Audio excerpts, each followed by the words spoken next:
It's another week and another brand new episode of the Granny Panty Podcast. I'm your host, RubyLynne. Before we watch our episode, be sure to hit subscribe and like and even leave a comment after you watch. This week's episode is featuring the most vivacious, beautiful, cougar, mature. So help me welcome Seska Lee.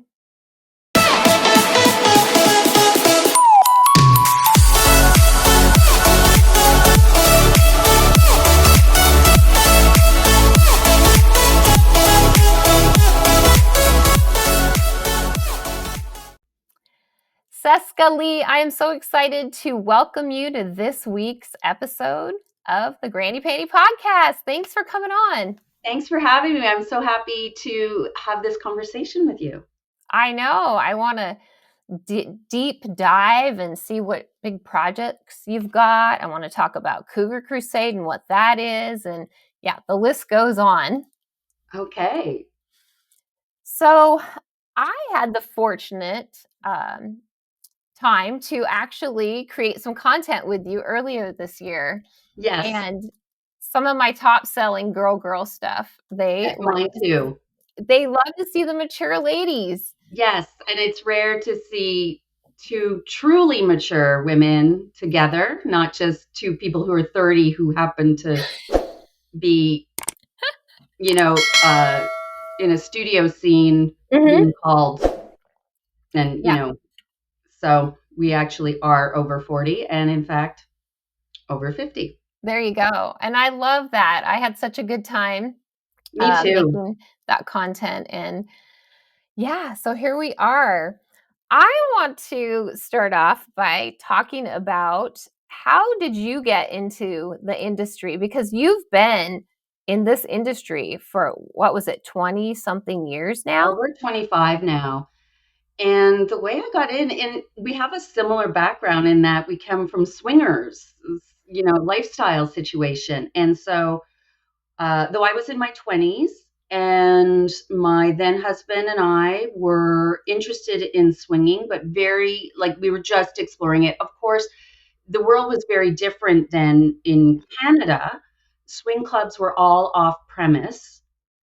Due to legalities. And in fact, the one that we went to got busted for it and went to the Supreme Court and then it fought that. So you were allowed to do on premise because otherwise it was a body house. It was considered a body house or brothel or something like that. That's the laws. And so they had to go to the Supreme Court. So then it was consenting adults in private can do whatever they want. And then clubs became a thing. But anyways, that was back then. So they were more just parties and then people would go home. And we started exploring that scene. And that's when I started discovering also, just like many other people, even though we were on dial-up, I discovered the adult websites. And in particular, adult websites run by the women that were in them. It was quite niche. Mainstream adult were not really changing their VHSs over to websites yet. It would sell the actual VHS. You'd order it. So this was now people putting up photos, and mostly photos because everyone was on dial-up. And so I was working in education. He was working at the stats department for a research firm. I was really burning out. His job was just not interesting. Mine was, but I was burning out. And then we were like, do we do this? Do we do this? Do we launch our own website? And in particular about me and our adventures. And we did. So we did that. Started working on it in 1998, launched it I did my very first live show, which was a 30 seconds or a 2-minute refresh. It was really minimal amount of content, November 17th, 1998. And then I launched the pay site. But we had to take pictures to have something to put in the pay site. Right. I did. So you built your own website right off the bat then? Yes. And we made it, he could code, but I couldn't, but I used Fireworks and Dreamweaver for those of you who remember that. And I did that to build the site. The site was ugly. I thought it was beautiful, but you can go to the Wayback Archive machine and see that site, and you can see, wow, that person does not know graphic design. But you have to understand that was the time when like people would put a little Right. sign with the little guy who was like a little with a hard helmet going, Mhm. coming soon, under Right. construction. That was the times. And Yeah. so it suits the times. But I kept that site for so long in that look, Mhm. even when my skills improved, because people knew it was made like homemade. It was a homemade. Right. And that was a word that we used a lot, homemade porn. Yeah. Homemade. Yeah. And I think guys today still like that. On my OnlyFans the other day, I had someone that's like, "Do you have any videos in, vertical? Because, I want it to have that voyeuristic feel." So some people really are Yeah, I think drawn to there's that. still that there's a lot of people who like very anonymous Mhm. content where you don't know who they are. They look like they just put the camera up and did it. Whether that's and in fact can be true that people are that there is that content. But now um and people were sharing pictures, right? There was a lot of file sharing and people would upload a whole bunch of stuff and then it would get shared. So this was before 2257. So before the legal requirement to say that people were 18, especially an amateur, like everyone's over 30, like, and they look like they're 30. But that being said, they didn't have the paperwork. But once the paperwork came into play, and also like all of the file sharing kind of got, shut down in the way it was Napster, that kind of thing. So Yeah.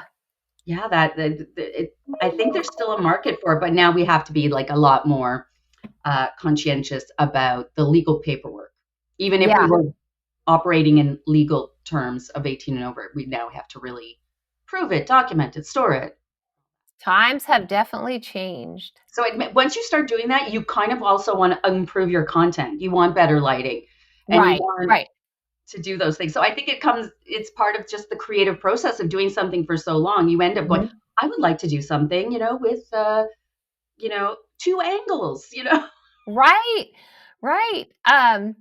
So you went from swing lifestyle, decided to make this website, and Yeah. then what's next? Do you like quit your education Within job? 3 months, within 3 months, we had enough, we were earning enough, both of us, to quit.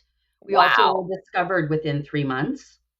Oh, things were really rolling fast then because people were so excited to be able to do something where they could do it from the privacy of their own home, Right. to view without going to a store to get a video or get Right. a magazine. Uh, and the fact that it was non-stars, but actual, like, I hate the word because everybody's real, but real women. Right. Right. The So well, the girl next door type stuff. exactly. And so, yeah, within 3 months, and then we were doing cam shows, finally got to streaming Okay. with our own little network of other couples who Mhm. did the same thing. We share, they created a little network. We didn't run our own network, we were part of another network. But Okay. there were other Okay. couples who decided to start hosting. Some people Wow. started, offering the cam. Some people Mhm. were building sites. So a lot of people became entrepreneurs for the behind the scenes stuff, which Wow. So we still exist. Yeah. as far as live webcam, you didn't start off with any of the big platforms we see now. You did Not your at own thing. all. Not I Wow. know they did exist, some of them. However, we just really did our thing because also we did shows. So we had it was like a TV schedule. So I Gotcha. was on every Tuesday at 9 p.m. Eastern. And I would say the only days I missed were Christmas, not New Year's, but Christmas, or Christmas Eve, like if it landed there, 10 years. And when I was actually sick and hospitalized. So when I was in the hospital, I didn't. So there was Gotcha. a handful out of 10 years of Wow. 1 hour shows. And they were couple shows with a chat that was sort of separate. You would watch it on the feed on one and Mhm. chat in a chat Wow. window. And then maybe at 10, another person would be on. So there'd be like three or four. You know what it's like? It's like what you would hear about television in the very early days where there would be many, many hours with nothing on and you would just get the signal. It was like that. So there was a noontime show. Noontime was big for the people who would close the office door and watch. And then there would be sort of evening from about 6 to midnight. That is so cool. That's amazing. Yeah. And then there were a lot of people in my city, which is Montreal. I'm now in Ottawa, but I was living in Montreal. So there was a lot of other couples and solo performers. And we would I would go over to this person's house. They come to my house. So we would do group shows. And anyone who came to town from the United States, we were like, who were part of the network, it was like 5-girl orgy Oh my gosh. That sounds on a futon. amazing. On a futon. It was rough. It was a bit rough, but because I lived in a tiny, tiny apartment. Mm-hmm. We made do. We made do. And we had fun. And you're still 25 years later, you're still in the adult business. I am. Yeah. There's a big chunk where I did behind the scenes.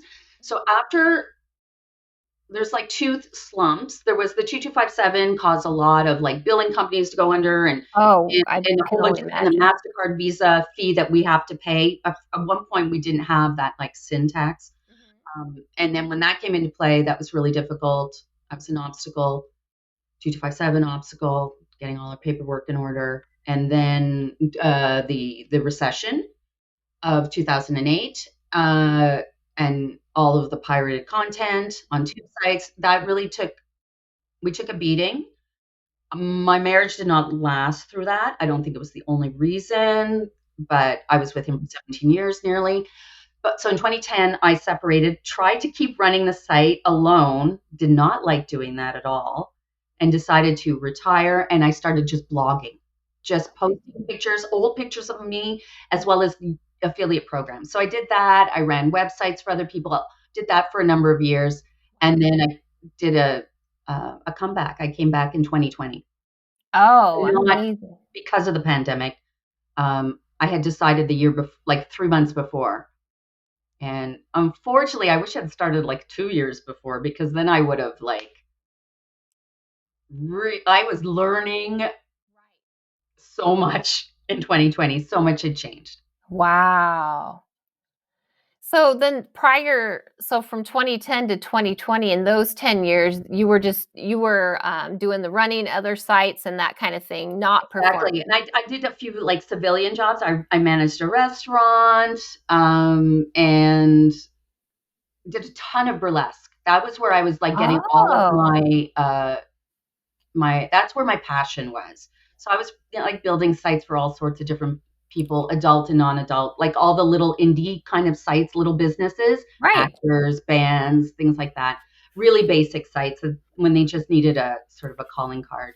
But burlesque was a huge passion. I had actually started that in 2002 and just did it a little bit, but I had a big like I was producing shows and That's in amazing. proper theater, doing a bunch of things in Montreal. It was amazing. I loved it. Ah, And I that was part of a is. troupe, so I was collaborating because that's what I missed. Once the divorce happened, I was so used to my ex-husband behind the camera. Mm-hmm. He knew all my angles. He just knew everything. So not only did I feel physically safe if I shot with anyone else because he was there, Mm-hmm. but I also just felt as a performer, like Mm-hmm. really that we would get what Good content. content. And he really knew what our fans, he was, part of the site. So he had communications with them. He was in the cam show. So he knew exactly, oh, like they like this shot of this angle, that angle, this position. And without him, it didn't feel right. It just didn't click. So I was really nervous with the comeback, how I would do it. But now I'm in a very different place and I'm really happy to. Maybe because of burlesque, because I had to do solo performances, collaboration, uh, got outside of my comfort zone in terms of because I'm not a trained dancer at all. And I was working with people who have been dancing since they were 7, like just really great. And people who are professional actors and professional singers. I've got none of that. So I was just comedic mainly. But it made me just uh, try things and fail, or try things and succeed. So now I felt okay. I can edit. I can try. Yeah. And I did. And you're doing it all. So when you made your comeback, did you what did you do for that? Did you sign up on a cam platform? Did you automatically make an OnlyFans? I went with OnlyFans, and first, well, so what was happening was I was having a lot of dreams about making porn again. And I was really intrigued with the idea of who would I be in front of the camera, as I was almost 50 at that time. I was like, just like I was like, oh my gosh, who am I as this very unprofessional amateur performer when I was 27. I was like, let's see what it's like, because I wasn't seeing too many people like me. And so, but I connected with Courtney Trouble, who is a really renowned independent adult performer and producer and director. Because part of me was just, I'll just do one scene. I would love if Courtney directed me. But I decided not to take that leap. I just like, okay, I have all this old content. How can I monetize it again? And how, like, people might want to see this. And I was speaking also, and I have been speaking at universities about myth busting, criminalization, sex work, that kind of thing. And the teacher that professor who I would, her class, she was saying, you need to share that old content because it's having a resurgence. She was just like, everyone's using Polaroids now. Like, they'll want to see this stuff. And I was like, okay, I'll try. I don't know that they really wanted it wasn't as big as she made it out to be, but I was like, okay, let's use the old content. And then I was like, okay, what would it be like to do this again? And I remember very distinctly with my very first cam show having my first orgasm on camera. And I will now always remember like the first one from the comeback, and like knowing that I'm being observed. And then I wasn't so there was a group of people at that one. This one I was by myself, but it still was like I wanted to have that experience, and I did. And then I got a little more, I tried to shoot something with not a storyline, but like a striptease in it. Mm-hmm. And then and I made so many mistakes with the OF in terms of I didn't know like branding and free versus paid, and it was a little clunkier back then. Right. And so like DMs were different, and everyone was like in pandemic solitude. So, but it was good, and that's awesome. I learned a lot. So I did learn from Courtney, because I did that. Yeah, that was the whole point. I contacted them, pardon me, and they told me exactly. I was like, okay, this is what's going on in the world. I was like, what is happening? What are these platforms? What's going on? So they gave me, and I paid for that. I was just like, here's some money. Give me an hour of your time. Let me know. I'm a big proponent of paying for someone's time to learn. And their experience, their expertise. And some people like give that money to an advocacy group, whatever it is, whatever works, Yeah. But it's really helpful. And so I did that. And then within a year, I was ready to relaunch my pay site, which was still living in the ether. Like, it was there, and I still made money. But now I needed to, I asked the company I worked with, who was someone I've known since practically day one, which is called Your Pay Site Partner. It's Kenny B. And I've known him, since like 1999. His team redesigned my website, so I did not design the new version. Yeah. And it's a CMS, and it's really easy to use for me. And they told me, like, you need to upload like this. This is the quality. This is what we need. So I was like, oh, that's awesome. That was so intimidating, because I was just used to doing phone, hello. Right. Now I have to go into frame rates and it is intimidating. I know when we got in, which was right before COVID, we had no idea the world was going to shut down, but just learning the technology. And I remember the first time I opened up OBS, like someone's like, you have to use OBS. And I cried. I'm like, I don't understand any of this. I don't know what a bit rate is. I don't know. And you're looking at help files because you're, a smart lady. You can look at, but the help files it's, as we say in French, c'est pas évident. It's not obvious always. Yeah. Like, what do I have? What do they have? Oh, yeah. OBS is a wonderful tool, but. Yeah, now that I know OBS, well, I mean, I know what I use. It's not so intimidating. Exactly. Yeah. Well, awesome. One question I definitely wanted to chat about today is because in January you were with Jacob. Yes. Your friend. And friends. Yes. And I want to know more about Cougar Crusade. Okay, so it's always evolving. And so my friend Jacob is a TikTok live performer, and Mm-hmm. he goes under the name Boss Vlogger. He has been some version online as well.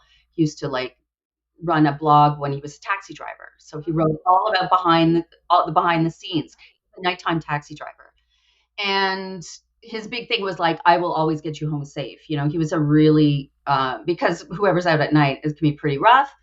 And he was in Edmonton during the oil boom. So, like, a lot of money, a lot of all sorts of things going on. So, that was part of it. And then he's a photographer and a videographer. So, he evolved. He also, because he was a professional photographer and still is, but during the pandemic, he lost all ability to earn a living because he was a nightclub photographer at that time. He had stopped the taxi, but he was still working nightlife. But in clubs, taking all those, you know, like in the scenes pics. So, and he lost a couple of other contracts. And so he went on TikTok. His TikTok show evolved, but he has been someone who has dated older women for most of his life. He's now 41, but like in his 20s and 30s. And so he has an appreciation for mature women. He's doing his TikTok lives, and they get quite spicy for TikTok. He knows how to work the language to be very safe.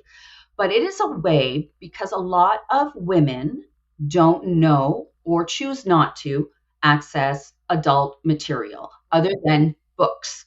But visually, they're turned off, or they just don't know, or they feel some shame about going on the chat places, the stream places that are of the, you know, adult. So they go, but also a lot of us, and I don't know if you've had that experience, like we watched a lot of like naughty B movies that were like soft core practically in the 90s. I feel like there was a lot of those kind of Fatal Uh, Attraction the type, but like, 90s. The 90s, I was spitting out babies every 2 years, oh, you whether I missed needed out. one There or were a not. lot of like, you were just like, woo. So I think there's like, yes, our minds are there. But anyway, so he starts this TikTok live, and he's doing it for 2 or 3 years. He's doing all sorts of things. He plays his guitar, but he's basically a cougar whisperer. Uh, you know, just inspiring women who are like either divorced, widowed, or just really, really frustrated and bored because it's especially during COVID, but at the 2 a.m. because the menopause, you're awake at 2 a.m. That's So if true. you just go on the thing and you go and you look at a nice, I did this, I'd like to look at some nice young men doing their TikTok things. So I meet him that way. Um, but also, I was looking at it from a point of view as a cam performer. I was like, what are men doing?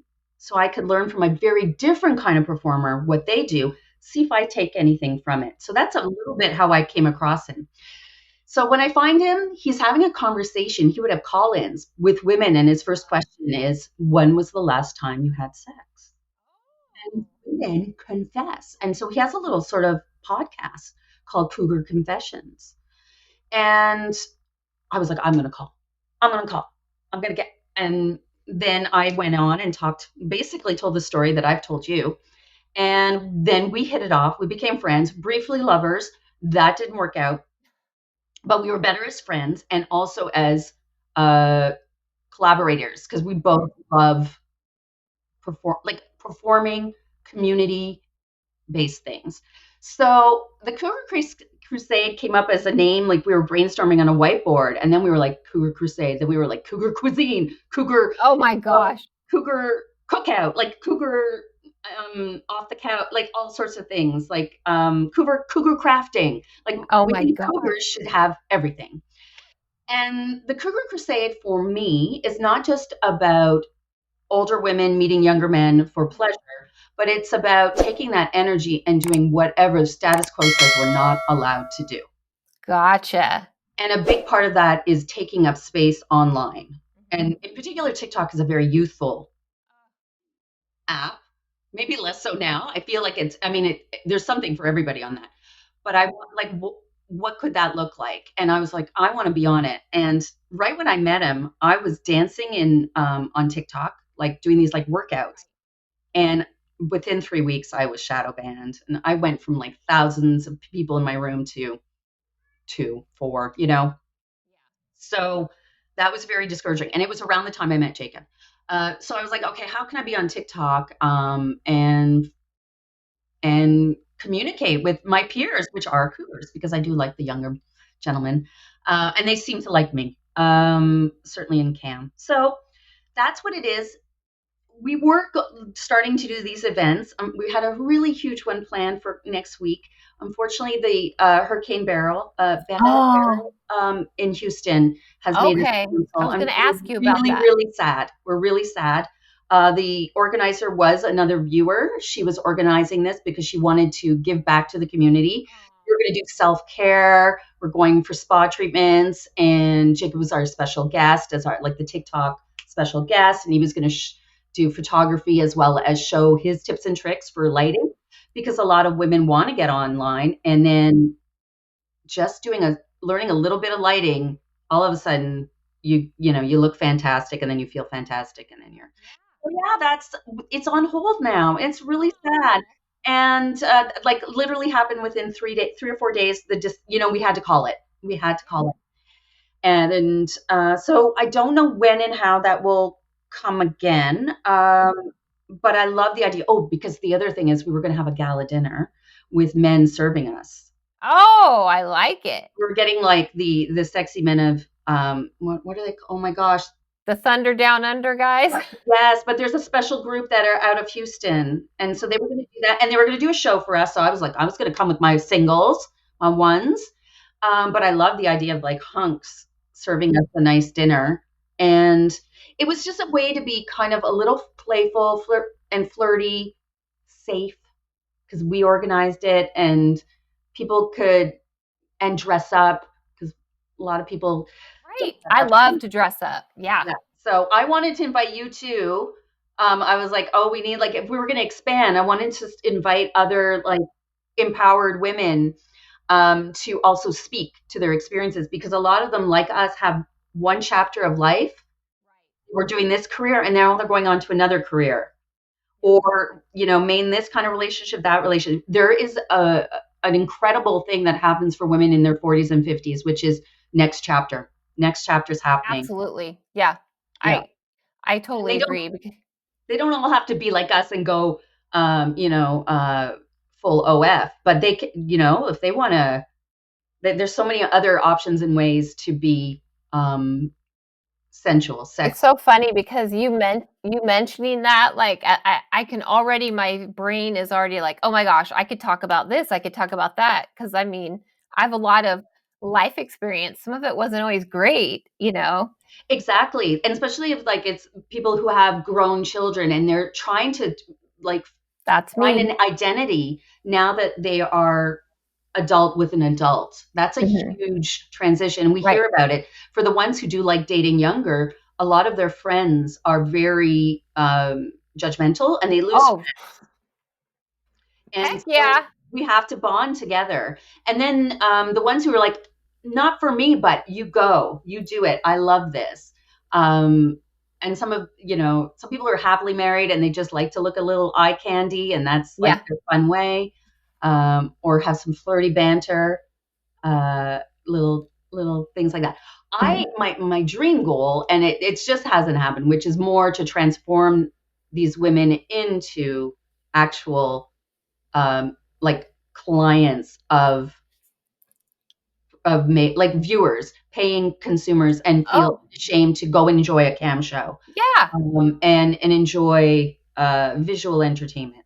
I would love that, and I think they need to, but they need there's the permission. They need to be a little bit trained. Right. Um, Sometimes women are a little bit smarter with their money and don't want to put their credit card online, but we can go this site, good. This one is Yeah. safe. This is safe. Don't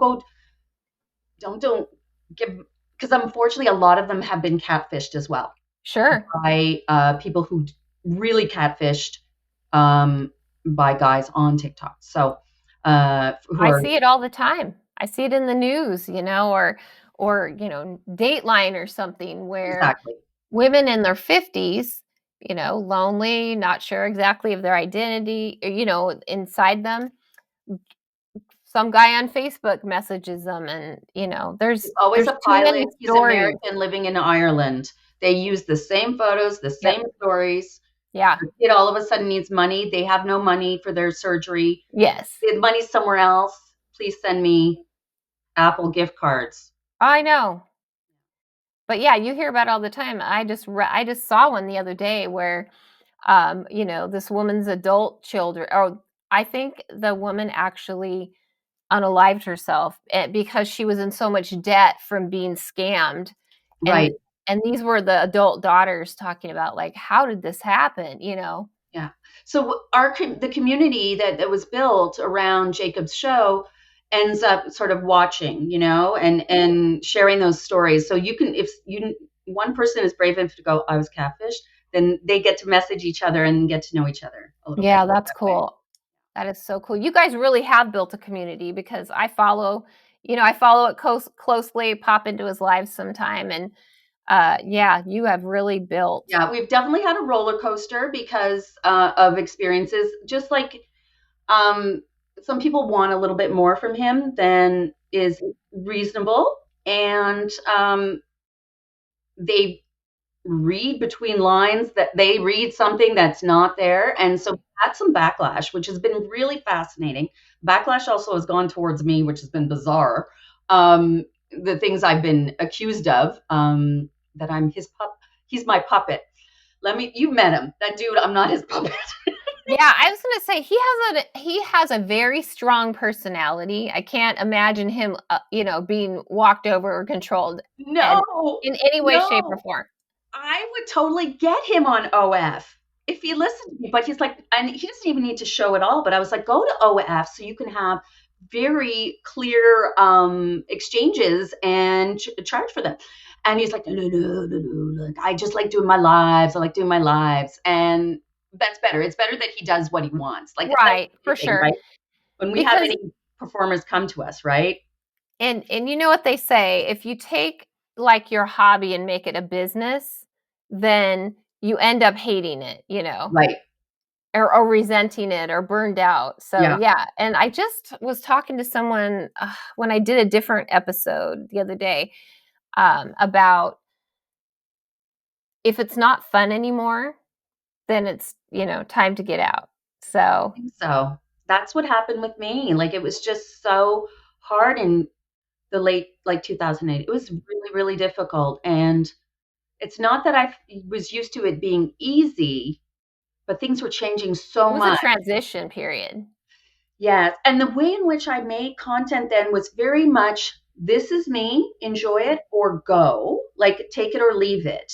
And the fan base was just observing me. Now, and I tried to do camming in the private world, like private camming then, and I was not good at it at all because it was a little more like a strip club in that you have to there's Oh a yeah, like there's a selling. You have to sell right. and you have to read someone. This is what they want. Yes, I offer that. No, I Mhm. don't. Okay, let's see if there's something in the middle. It's a very lively thing. I wasn't ready for it. Later, now I'm good at that. Yeah, But I also, within my boundaries, within the terms of service, I'm very good at following those. And good. now I love private camping. So, well, that segues right into my next question is, um, you obviously are shooting, right? Collabs and content trade. So, kind of talk about that. I saw you shot for a studio, at I least one. try. I'm gonna get a little. I try. I'm finding it really challenging. That was easy back then because there were so few of us. We would just communicate so easily. There was like 150 people doing this, Mhm. and then maybe some very smaller creators who were trying. So 150 people, we can figure it out.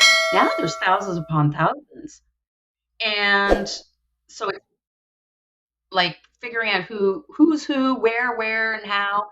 Also, the amount of testing. So back then, it was more like swinger protocol testing, where we got tested and we used condoms. We just tested in condom. Now condoms aren't a thing, so you absolutely have to do the testing, and they have to be 2 weeks fresh. Really hard to get in Canada. Um, Very few options. So it is. I would work more and collaborate more if I could, but within logistics and then finding the right people who want to just because we've broadened how many people means there's also more troublesome, Oh difficult, yeah.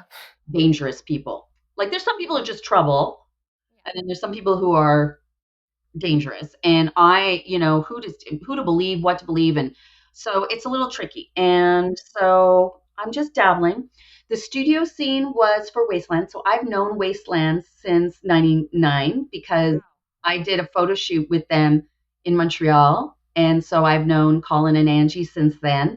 We've kept in touch throughout the years and bumped into each other, and so that was part of the reason it happened. And then I'm part of a cam studio called Treasure Cams, which is a virtual studio, and they offer support, and it's run by Bella Vendetta, who is a very experienced cam performer as well as professional porn performer, now retired from that. But so she directed, she put together this scene between me and another Treasure Cam performer, the Lady Katrina. So that's my first studio, really official studio. We did the COVID tests and we were doing the thing, and everything was hygienic, you know what I mean? Like it was very hot. We were having, it was supposed to be cool, it was not, but like really professionally run set. And but the scene was catered to the kinks. Like it was all, it was so collaborative between Wasteland, the director, the producer, the performer. It was great. I'm so So happy. is I want to Treasure do more. Cam is Treasure Cam a white label for a site? I think it was, but it is a studio. Okay. So there's a lot of support because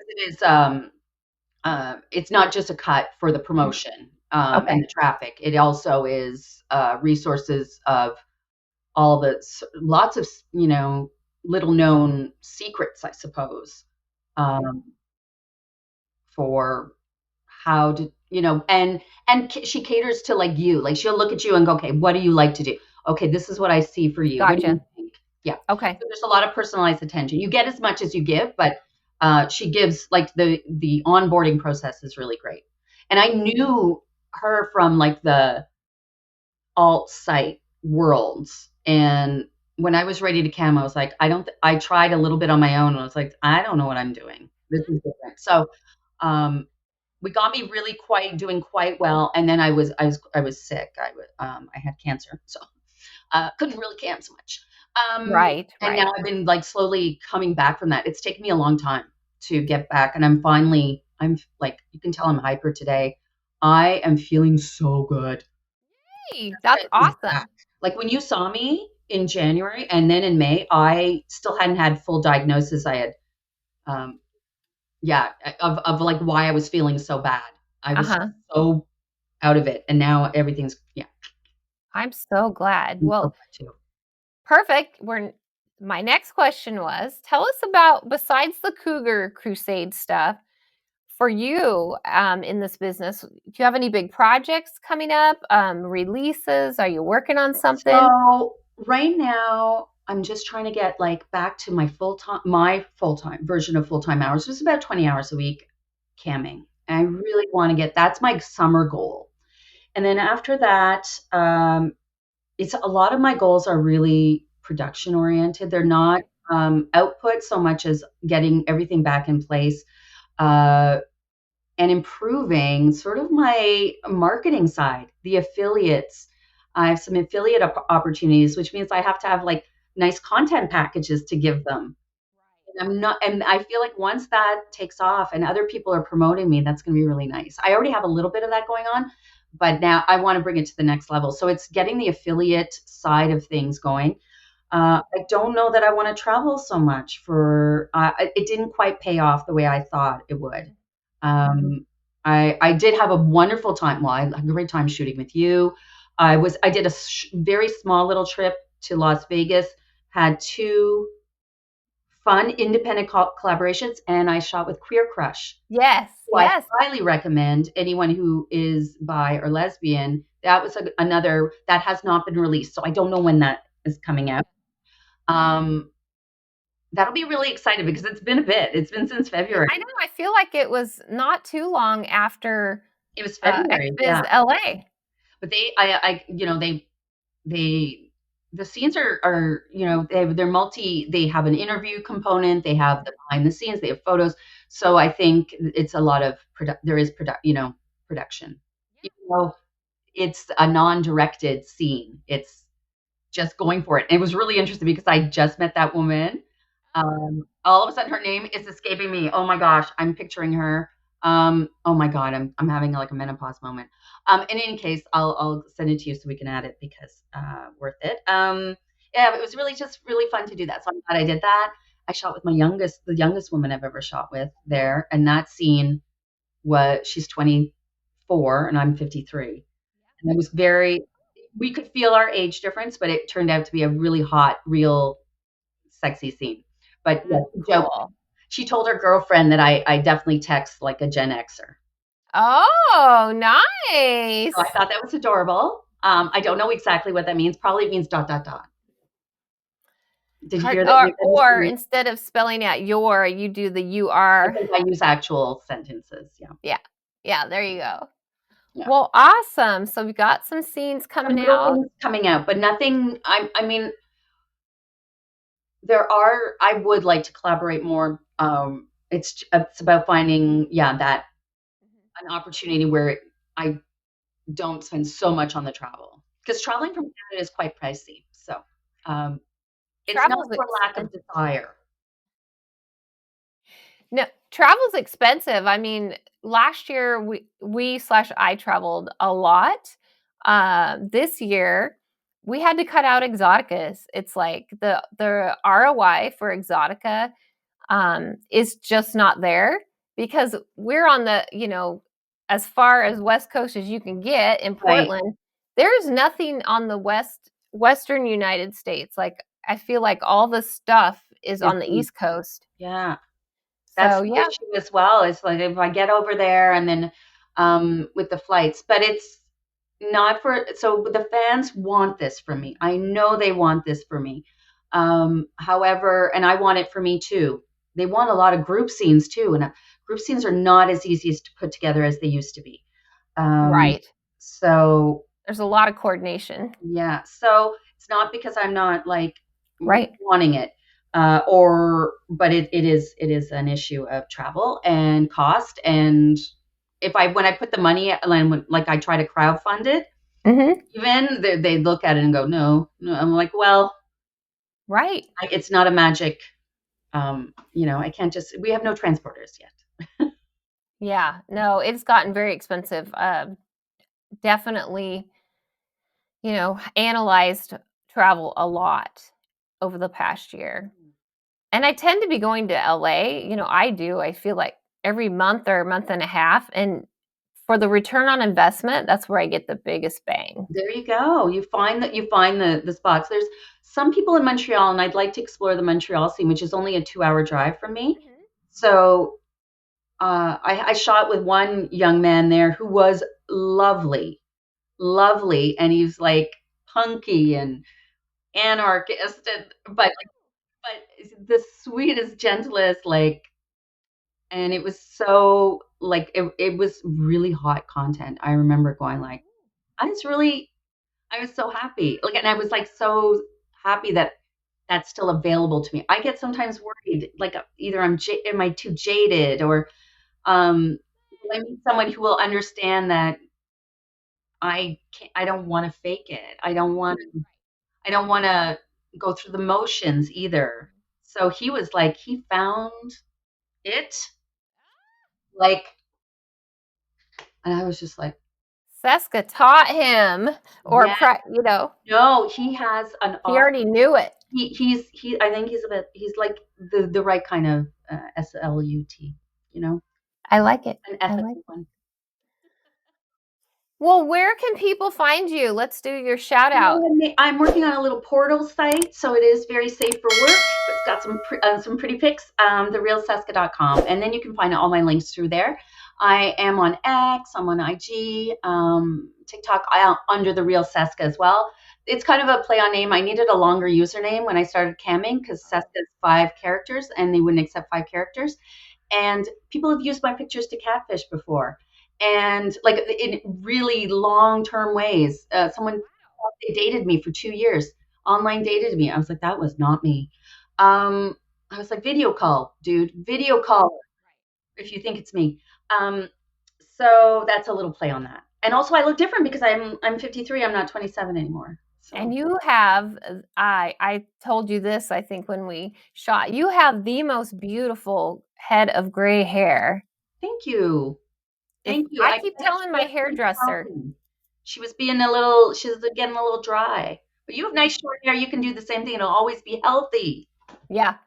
Well, I dye mine every month, so it's not that healthy. But yeah, I remember saying to you, like, you have the most beautiful gray hair. Oh, thank you. Thank If you. I could get mine silver, I'll quit dyeing it red. And you can always go back. I do have dreams where I color my hair and I go, who is that? But I won't be going back. I'm this for. Own it, keep it. It's stunning. So, Thank you. Thank you. well, I appreciate you taking the time to be on the show. It's fun just to chat. Thank you. Thank you. I've been trying to look at the camera to make that contact, but I keep wanting to look at your face. I just want you to know I love looking at you. Oh, I love and seeing hey, your I think we eyes. still have 1 or 2 clips to release. I know. I was like, oh, after our conversation, we'll have to do that. You're hearing a little meow meow. He's at the door. That's cute. You hear him? Okay. Well, thanks again, Seska, and My pleasure. it was just such a fun pleasure to have you on the show. Thank you.